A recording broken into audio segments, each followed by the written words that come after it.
جوشش نفرت ہے دہشت کیوں یہاں،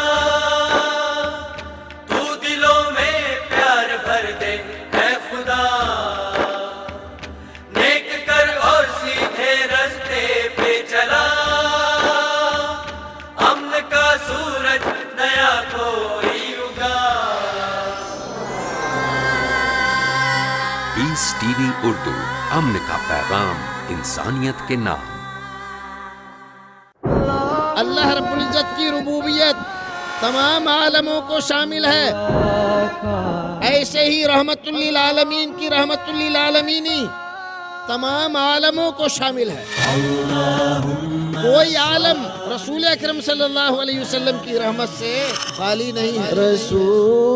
میرا یہ دعویٰ ہے، عالمی بھائی چارے کی دعوت صرف اسلام دے سکتا ہے، اور ساری دنیا کو بھائی چارے کی لڑی میں اگر کوئی پرو سکتا ہے تو صرف اسلام پرو سکتا ہے، اس کے علاوہ کسی میں طاقت نہیں ہے، کسی میں قوت نہیں ہے، کسی کی تعلیمات عالمگیری نہیں ہے۔ اللہ اکبر، اللہ اکبر، اللہ اکبر، اللہ اکبر۔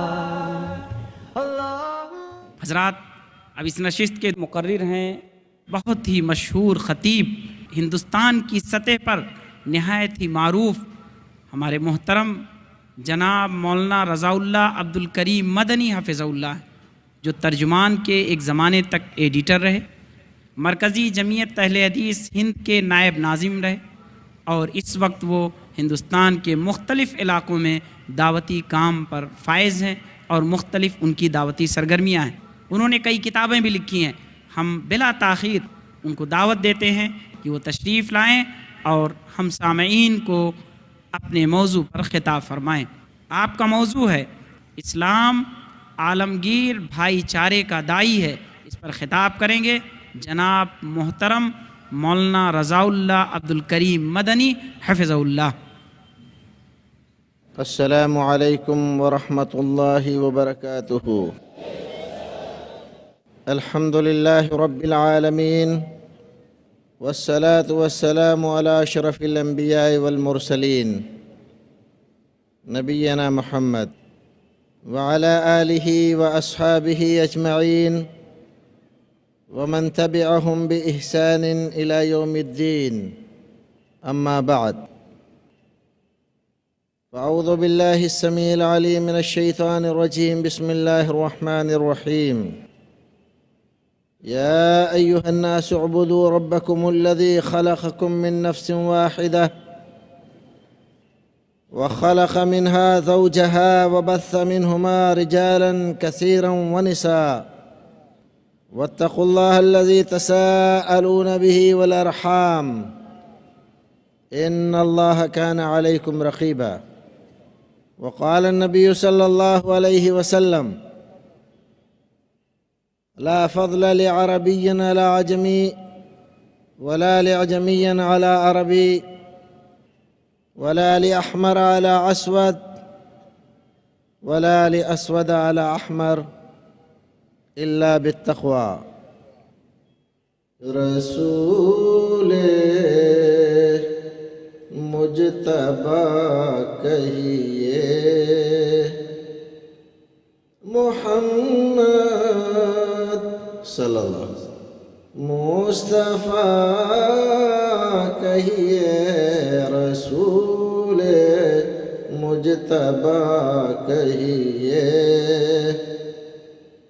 رسول مجتبی کہیے، محمد مصطفیٰ کہیے، خدا کے بعد بس وہ ہیں، پھر اس کے بعد کیا کہیے، رسول مجتبی کہیے،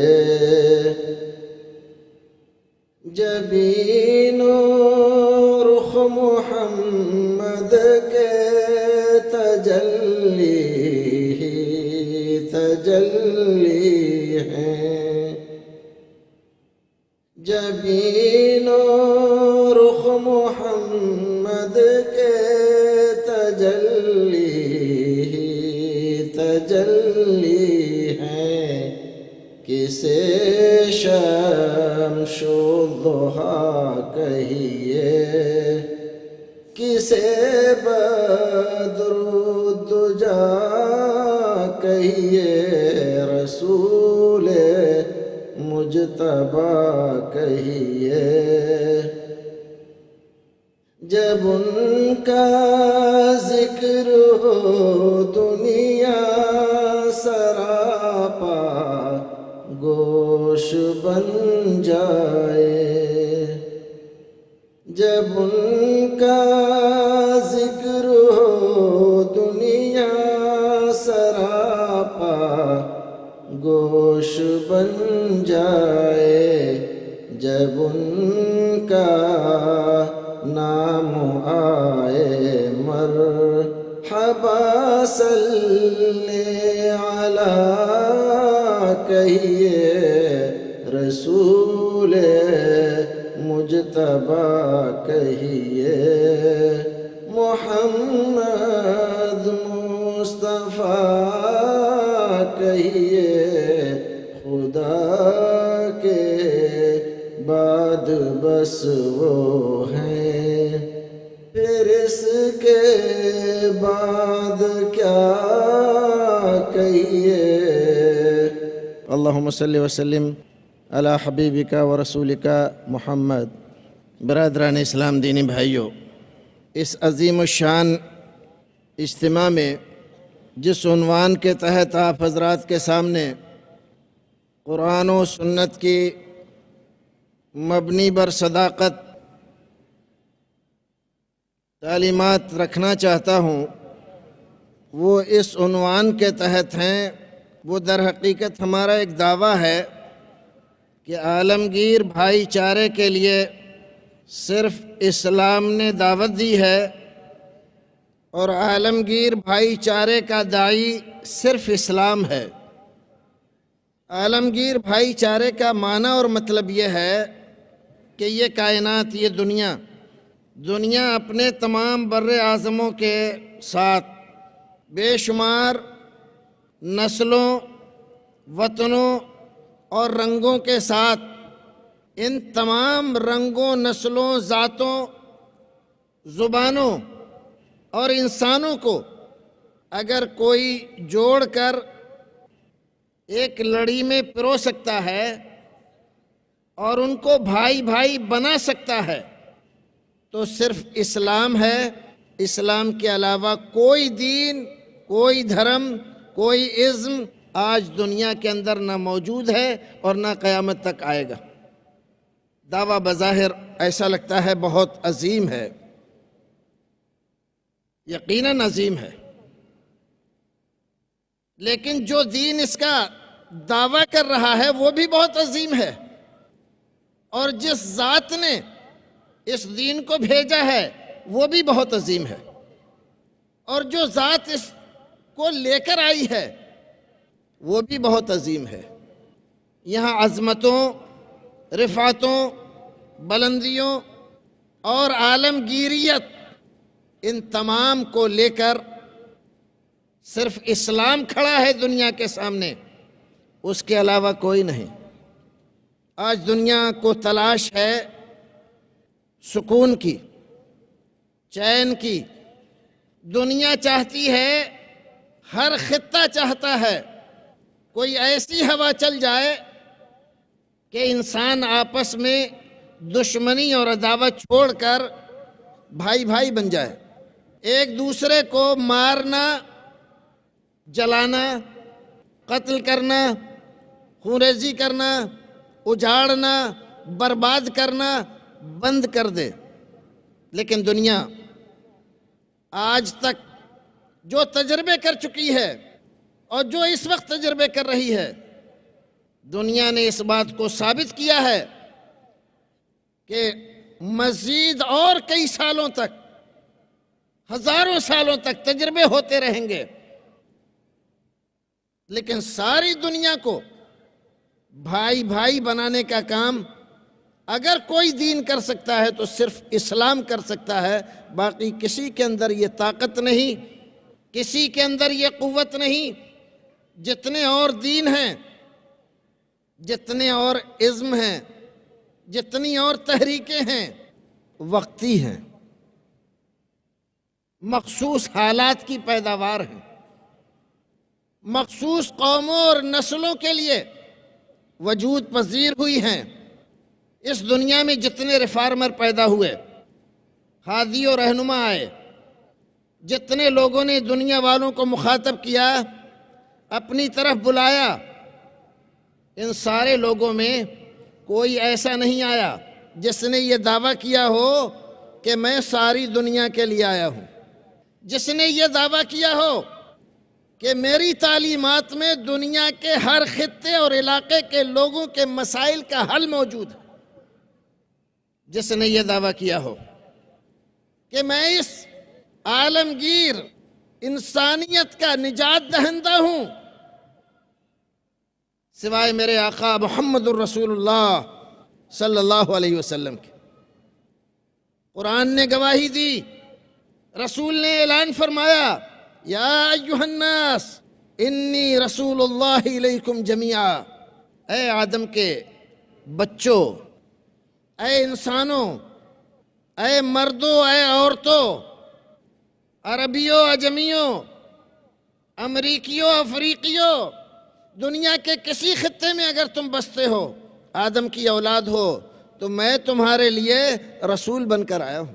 میری رسالت تمہارے لیے ہے، میری نبوت تمہارے فائدے کے لیے ہے. اور آپ جانتے ہیں کہ رسول کا کام کیا ہوتا ہے، نبی کی ذمہ داری کیا ہوتی ہے. میرے رسول ہی نے فرمایا، جب اللہ رب العزت کسی کو نبی بنا کر بھیجتا ہے، رسالت کی ذمہ داری سے سرفراز کرتا ہے، تو اس کے اوپر یہ لازم ہوتا ہے کہ وہ جن کی طرف رسول بنا کر بھیجا گیا ہے ان کو ہر وہ بات بتا دے جو ان کے لیے مفید ہے، اور ہر اس بات سے ڈرا دے جو ان کے لیے نقصان دہ ہے.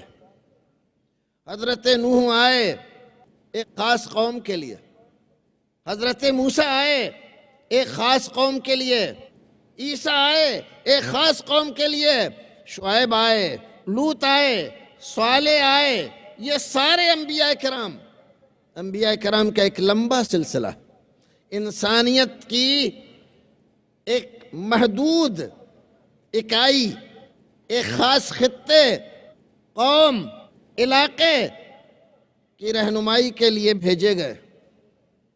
اسی لیے ان میں سے کسی نے کبھی کسی بھی دور میں یہ دعویٰ نہیں کیا کہ میں سارے انسانوں کے لیے نبی یا رسول بنا کر بھیجا گیا ہوں.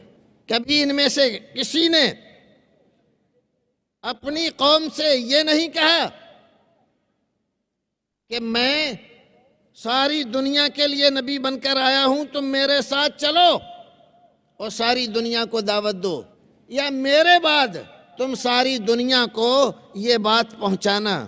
نہیں، وہ محدود علاقے کے لیے آئے اور انہوں نے اپنی بات محدود علاقے کے لیے رکھی. اس بات کو اگر دلائل سے ثابت کیا جائے تو بات بہت لمبی ہو جاتی ہے، اور یہ بات بتاتے بتاتے ہم اپنے اصل مقصد سے تھوڑا پیچھے رہ جاتے ہیں. اس لیے اختصار میں اس بات کو ہم ذکر کرنے کے بعد اپنی بات رکھیں گے. آج کے زمانے میں سب سے زیادہ مسلمانوں کے علاوہ جس قوم کی تعداد ہے، جس مذہب کے ماننے والے اس دنیا کے اندر پائے جاتے ہیں یا دعویٰ کیا جاتا ہے کہ ان کی تعداد زیادہ ہے، وہ عیسائی ہیں. عیسائی در حقیقت حضرت موسیٰ علیہ السلام کی لائی ہوئی شریعت کی تمدید ہیں، یعنی اصل شریعت حضرت موسیٰ کی ہے. حضرت عیسیٰ علیہ السلام کوئی نئی شریعت لے کر نہیں آئے تھے، حضرت موسیٰ علیہ السلام کی شریعت کی تجدید کے لیے تشریف لائے تھے۔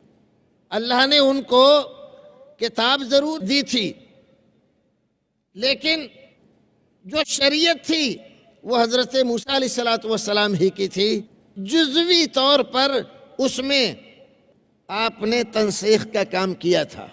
بعض احکام جو بہت سخت تھے ان کو آسان کر دیا، بعض چیزوں کو منسوخ کر دیا، باقی شریعت ویسے ہی باقی رہی۔ تو اصل شریعت حضرت موسیٰ علیہ السلام کی۔ حضرت موسیٰ علیہ السلام کے سلسلے میں اگر ہم آپ سے یہ کہیں کہ وہ ایک خاص قوم کے لیے آئے تھے تو شاید آپ کو یہ لگے کہ یہ ان کا اپنا خیال ہے، لیکن یہ ہمارا اپنا خیال نہیں۔ حضرت موسیٰ علیہ السلام کی کتاب تورات، اس میں ایک کتاب ہے کتاب الاستثناء۔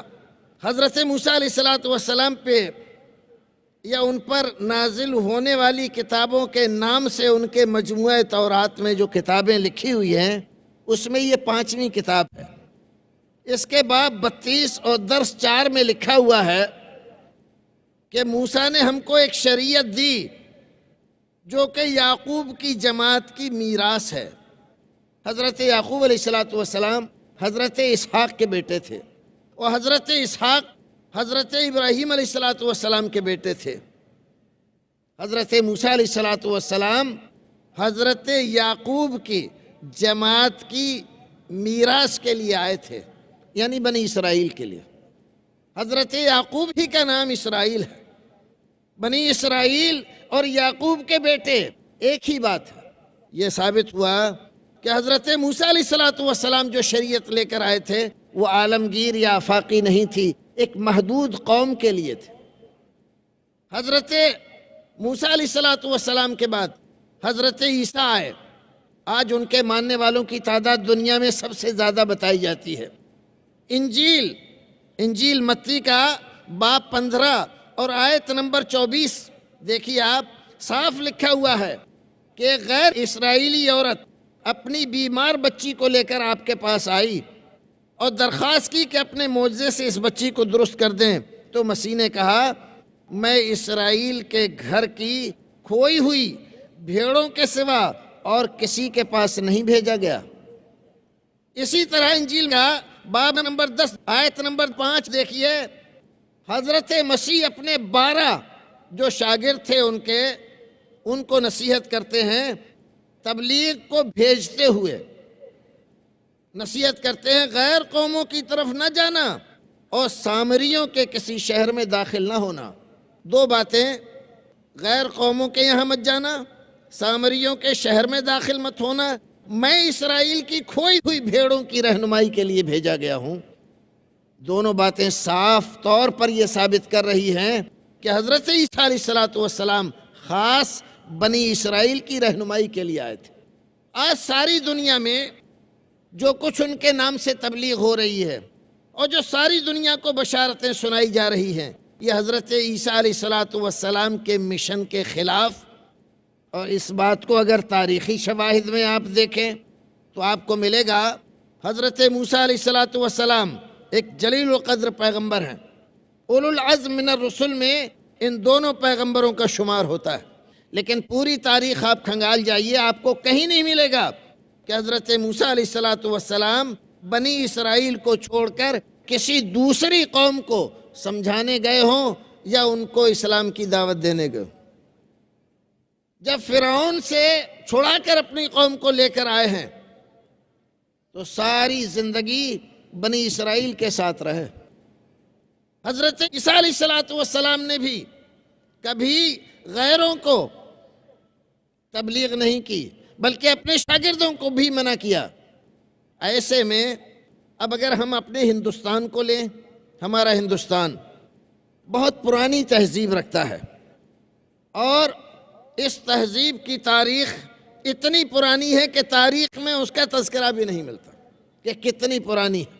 اگر آپ اس میں دیکھیں تو 100 سال اس بات کی گواہی دے رہے ہیں کہ یہاں ایک مذہب پیدا ہوا، بدھ مذہب، بہت ترقی کی اس نے، لیکن اس کی تاریخ بھی یہ بتلاتی ہے کہ انہوں نے کبھی نہ تو غیر ہندوؤں میں جا کر تبلیغ کی اور نہ ان کو دعوت دی۔ اور اگر آپ دیکھیں ہمارے ہندو مت کو تو آپ دیکھیں گے کہ ان کا وہ زمانہ جو نہایت سنہری زمانہ کہلاتا ہے، یہ وہ ہے جو مہابھارت کے نام سے جو جنگ مشہور ہے اس سے پہلے کا زمانہ ہے۔ چاروں وید، کل شاستر اور منو اسمرتی خاموش ہیں، وہ ہرگز یہ نہیں بتاتی کہ وہ کوئی تبلیغی دین ہے۔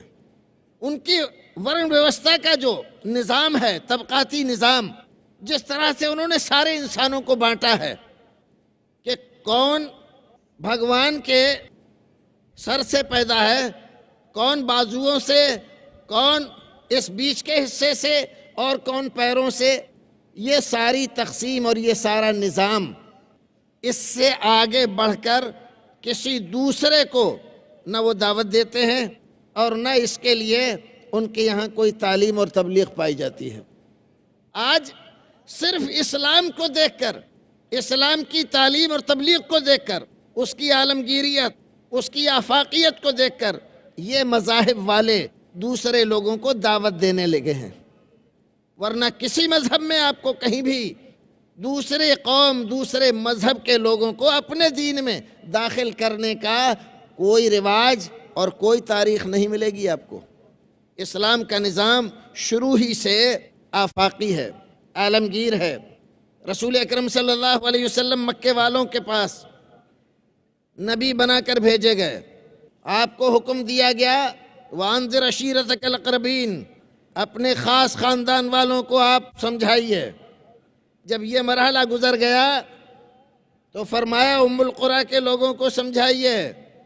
جب یہ مرحلہ گزر گیا تو آپ کو حکم ہوا فَاصْدَعْ بِمَا تُؤْمَرْ، حکم ہوا ساری دنیا والوں کو دعوت دیجئے، اعلان کیجئے یا ایھا الناس انی رسول اللہ الیکم جمیعا، میں تم تمام کی طرف رسول بنا کر بھیجا گیا ہوں۔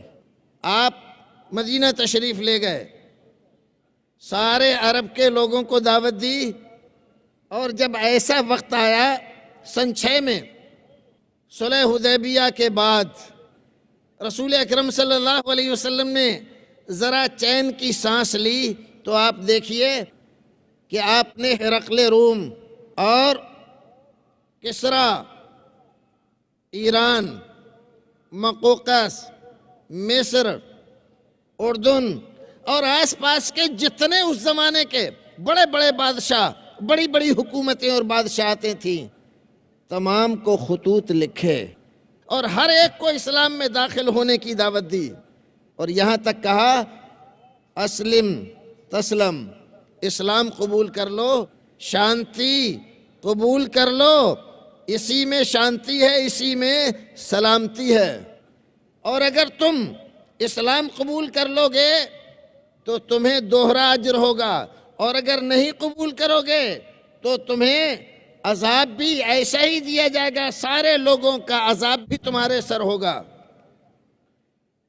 رسول اکرم صلی اللہ علیہ وسلم نے اپنی زندگی میں جہاں نہیں جا سکتے تھے وہاں بھی خطوط بھیجے اور یہ بتلا دیا کہ میری نبوت، میری رسالت صرف عرب والوں کے لیے نہیں ہے، میں ساری دنیا کے لیے بھیجا گیا ہوں، میری رحمت عام ہے، میری نبوت و رسالت عام ہے۔ اسی لیے اللہ رب العزت نے قرآن شریف میں آپ کی جو حیثیتیں بیان فرمائی تو فرمایا وَمَا أَرْسَلْنَاكَ إِلَّا رَحْمَةً لِّلْعَالَمِينَ۔ بہت سارے ہمارے خطبہ حضرات ترجمہ کرتے ہیں وَمَا أَرْسَلْنَاكَ إِلَّا رَحْمَةً لِّلْعَالَمِينَ، کہ سارے جہاں کے لیے آپ کو رحمت بنا کر بھیجا ہے، لیکن یہ ترجمہ صحیح نہیں ہے۔ عالمین جمع کا صیغہ ہے۔ اللہ رب العزت فرماتا ہے الحمدللہ رب العالمین، یہ وہی عالمین ہے جو وہاں پر ذکر ہوا وہ یہاں پر ذکر ہو رہا ہے۔ اللہ رب العزت کی ربوبیت تمام عالموں کو شامل ہے، ایسے ہی رحمت للعالمین کی رحمت للعالمینی تمام عالموں کو شامل ہے۔ کوئی عالم رسول اکرم صلی اللہ علیہ وسلم کی رحمت سے خالی نہیں ہے، باہر نہیں ہے، سب کو آپ کی رحمت شامل ہے۔ یہ ایک الگ موضوع ہے اور آپ کا اس کے بارے میں بہت کچھ سنا ہے، لیکن ہم صرف اتنا بتلا رہے ہیں کہ رسول اکرم صلی اللہ علیہ وسلم سارے جہانوں کے لیے، سارے عالموں کے لیے رحمت بنا کر بھیجے گئے۔ آپ کی رحمت آفاقی ہے، عالمگیر ہے، اور آپ کی رسالت و نبوت یہ بھی عالمگیر ہے۔ یا ایھا الناس انی رسول اللہ الیکم جمیعا الذی لہ ملک السماوات والارض۔ کتنی صاف اور واضح آیت کریمہ ہے اور کتنا صاف پیغام ہے۔ اے نبی، آپ کہہ دیجئے، اے نسل انسانی کے بچوں، میں تم سب کی طرف اللہ کا رسول بنا کر بھیجا گیا ہوں، جو آسمانوں اور زمینوں کا مالک ہے۔ جہاں تک آسمان اور جہاں تک زمینوں کا سلسلہ ہے، ان تمام کے لیے میں نبی اور رسول بنا کر بھیجا گیا ہوں۔ میں گواہی دیتا ہوں، وہی اللہ جو زندگی دیتا ہے، جس کے ہاتھ میں موت دینا ہے، لہذا اللہ پر ایمان لاؤ، میری رسالت کی تصدیق کرو، اور میں رسول امی ہوں۔ خود اللہ رب العزت کے پیغام پر ایمان رکھتا ہوں اور اس کے احکام پر ایمان رکھتا ہوں، اور ان کی اتباع کرو تاکہ تم پر ہدایت کے دروازے کھل جائیں۔ یہ رسول اکرم صلی اللہ علیہ وسلم کے سلسلے میں اللہ رب العزت نے پیغام دیا ہے۔ نبی اکرم صلی اللہ علیہ وسلم اس دنیا میں تشریف لائے، ساری کائنات کے لیے آئے۔ ایک دوسری جگہ اللہ رب العزت فرماتا ہے وَمَا أَرْسَلْنَاكَ إِلَّا كَافَّةً لِلنَّاسِ بَشِيرًا وَنَذِيرًا۔ کافۃ للناس، سارے لوگوں کے لیے۔ ایک انسان کا بچہ بھی اس سے خارج نہیں ہے، باہر نہیں ہے، سب اس کے اندر ہے۔ اور کس حیثیت سے آئے؟ دو حیثیتیں ذکر فرمائی گئیں، بشیرا و نذیرا، بشیر بنا کر اور نذیر بنا کر۔ جو اچھے اور نیک کام کریں ان کے لیے بشارتیں سنانے والا بنا کر بھیجا گیا ہوں، اور جو اللہ کی نافرمانی کریں، انسانیت کے ساتھ دغا و فریب کریں، مکاری کریں، انسانیت کے لیے مسائل کھڑے کریں، ان کو ڈرانے والا بنا کر بھیجا گیا ہوں۔ نبی اکرم صلی اللہ علیہ وسلم کی یہ حیثیت اچھی طرح سے واضح کرتی ہے کہ آپ ساری کائنات کے لیے نبی بنا کر بھیجے گئے ہیں۔ سارے عالمگیر بھائی چارے کی دعوت اسلام دیتا ہے، اور اسلام ہی کے اندر یہ صلاحیت ہے کہ سارے عالم کو بھائی چارے کی ڈور میں وہ پرو سکے، باقی کسی دین کے اندر یہ صلاحیت موجود نہیں ہے۔ یا ایھا الناس اعبدوا ربکم الذی خلقکم من نفس واحدہ وخلق منها زوجها وبث منهما رجالا كثيرا ونساء واتقوا الله الذي تساءلون به والارحام ان اللہ كان علیکم رقیبا۔ یہ آیت کریمہ آپ سنتے ہیں، ہمارے یہاں جب نکاح ہوتا ہے تو اس وقت یہ آیت کریمہ پڑھی جاتی ہے۔ معنی کیا ہے اس کا؟ اے لوگو، یا ایھا الناس، یہاں یا ایھا الذین آمنوا نہیں کہا، یا اہل الکتاب نہیں کہا، کوئی اور نسبت استعمال نہیں کی، لفظ استعمال کیا یا ایھا الناس، اے آدم کے بچوں، اے لوگو۔